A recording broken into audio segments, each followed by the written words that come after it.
Эрүүл байна уу? Эм сумья байна. Тэгэхээр монголчууд биднийг архиа багууж, айрга таваар зоглогдсон хэмээн 14-р далайлал бидэнд айлцсан байдаг.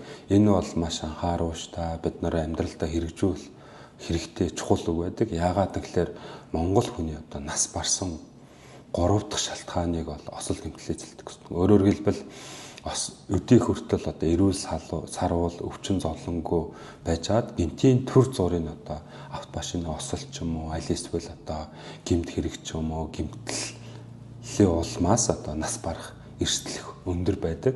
Улмаар нас баралтаж их тохиолддог учраас 3 дугаар байрыг эзэлж байгаа гэсэн. Тэгэхээр архийг бол соёлтой зөв зохистой хэрэглэх ёстой. Даанч бид нар одоо соёлгүй зөв зохисгүй байдлаар хэтрүүлэн хэрэглэх хандлагатай байдаг. Ялангуяа монголчуудын хувьд бол 7-8 дугаар саруудыг бол найр наадам, амралт, наадмын уйлрал гэж үздэг учраас энд бол архины хэрэглээ бол их байдаг гэсэн.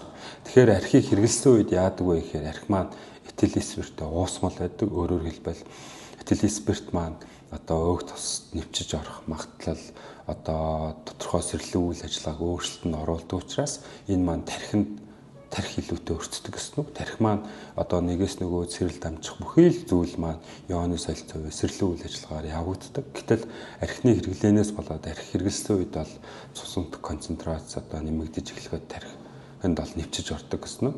Тэгээд тархинд нэвчээд орохоор энэ сэрлийн үйл ажиллагаа алдагдсанаас болоод бэлэн ингээд одоо допамин, серотонин гэмээр босцоодыг ялгарлтыг нэмэгдүүлчихээр бид нарт зөриг орж их сайхан байгаа юм шиг мэдрэмж төрдөг.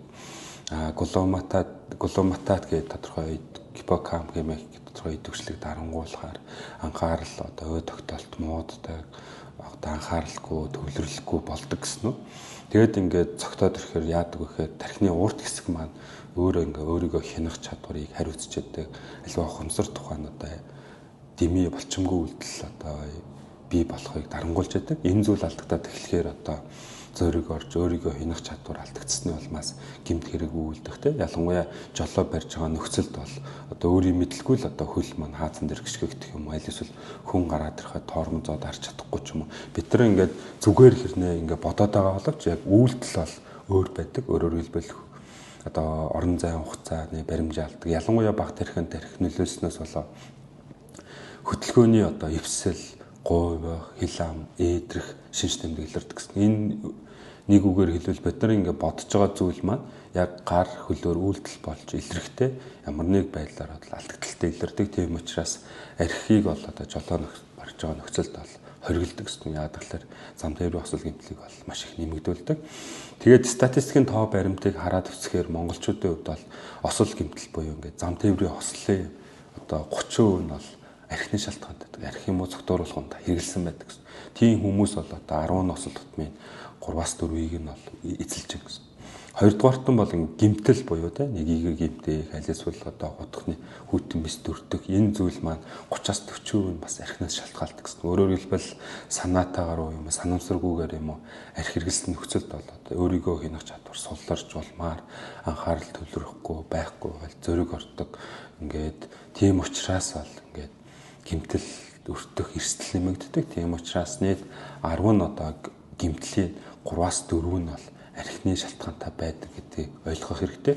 Тийм учраас та бүхэн найр наадам одоо баяр ёслол тэгээд ямар нэг тэмдэглэлтийн үйл ажиллагаанд архийг бас зөв зохистой хэрэглэх ёстой шүү. Тэгээд энэ зүйл монголчуудын нас баралтын нэлээдгүй шалтгааныг эзэлдэг учраас дахиад хэлэхэд архиа багууж, айрга таваар зоглогдсон хэмээн далай ламын үгийг бас хэлмээр байна. Тэгээд монгол хүн бүр 88 насны монгол аав бүр тэтгэврт гарыг гээд юмч миний би энэ дугаараа төгсгөж байна. Тэгээд та бүхэнд хэлэхэд энэ эрхний талаар энэ эрүүл хэм маяганд бол нэлээдгүй яг энэ талаар үн чанарыг бичсэн байдаг, тоо баримтыг бичсэн байгаа шүү. Тэгээд та бүхэн эрүүл хэм маягаа урлаж урт наслая гэж бодож байвал юмч минийхээ номыг бас уншаад үзэхэд илүүдэхгүй шүү хэмээн захимаар байна. Тэгээд та бүхэндээ амжилт.